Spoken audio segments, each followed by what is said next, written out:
All right, Julia Lee, can you add any insight into why institutional investors are staying away now that we have ECB meeting over with, now that we have U.S. non-farm payroll over with? I mean, North America is back from summer holidays. What more can we say? Nadine, I guess every time we see the market reaching these multi-year highs, we've become used to a bit of a pause in the market and even a pullback.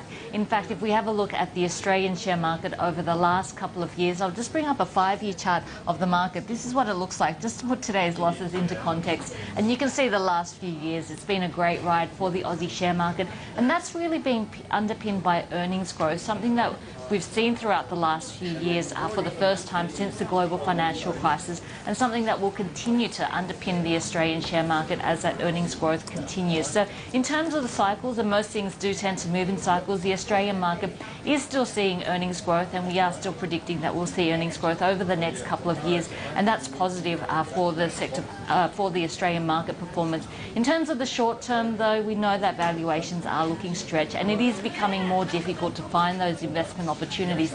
Some of the themes that have been around since the global financial crisis still haven't changed, and that is that the defensive income space still remains very strong, and that's because interest rates are low not only here in Australia but all around the world. And when you're seeing companies like Sydney Airports trading on a multiple of 44 times, you know that it's the defensive and high yielding areas which are the most attractive.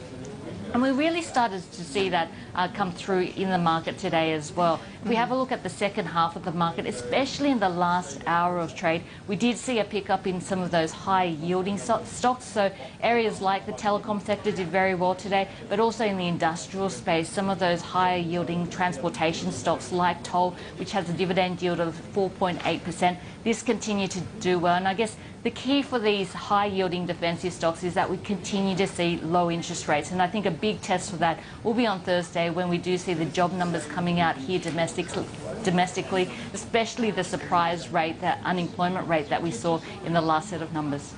So I won't ask you, Julia, what's your reflection on iron ore? Obviously, it's a hot topic right now, likely to continue to be so. And especially, I guess, putting in context that we did get that read coming from China that the iron ore imports into China did fall in the month of August. Today was really important, and as you mentioned, Nadine, it was those trade numbers that we were viewing, and especially the import numbers, to give us a sense of what's happening in terms of the iron ore space, in terms of the coal space and copper space as well. And we did get a read which was a little bit disappointing. We saw imports actually declining by 2.4%. We were expecting to see an increase of 3%, but in particular it was iron ore as well as coal which saw a decrease in the month of August compared to the previous month. And in fact, we saw copper imports remaining steady, and we saw an increase in some of the other commodities. So it is disappointing that we are seeing not only a low price but low demand coming through when we are seeing low prices. So you'd hope that the low prices would spur on some of those steel mills to increase production, but we certainly haven't seen that coming through. So that's a negative for the iron ore miners. We'll continue to watch the price, but at the moment it does look like demand still quite sluggish coming from those steel mills. We know that the Chinese property market is in a slump at the moment, and looking at how investors and traders are playing this at the moment, it's clear that they are looking at the safer end of the market, and the safest stock, I guess, is seen as BHP Billiton because it is a diversified miner. So in the past month we've seen BHP down by just 5%, Rio Tinto, which is probably the next safest because it is very low cost, down by 7%, and then you start to see much steeper declines. Fortescue over the past month down by 13%, and that's probably a key reason why we saw a bit of a bounce back today in Fortescue, which was up by 2%. And of course BC Iron is the other one that we're watching, down a massive 33% over the past month.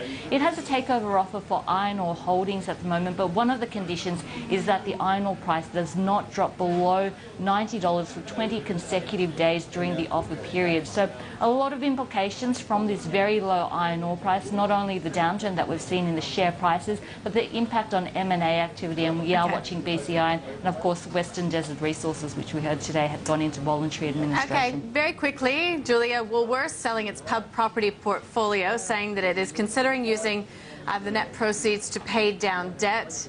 Is that the best, perhaps, use of this money for Woolworths? I think it's a smart move by Woolworths. If you think about property, it's very expensive. It takes a large chunk of the balance sheet, so they'll be removing that property from the balance sheet. And of course, it takes up a fair considerable amount of debt usually as well. And if we have a look at Woolworths from 2010, we have seen them pursuing this strategy of getting rid of this property off their books and instead entering into long-term leases. And this is what we've seen. We know that the key driver of Woolworths' share price is that food and liquor division. It makes up 84% of earnings for Woolworths, and when you're seeing this area being very mature and only growing by single digits, it's very difficult to see Woolworths share price moving. And in fact, over the past year, we've only seen it moving 3%. Now that's compared to Wesfarmers, where the Coles division makes up about 46% of earnings, and you have those high growth areas like Bunnings. So Wesfarmers has performed much better over the past year, up by 10%. So, Scott,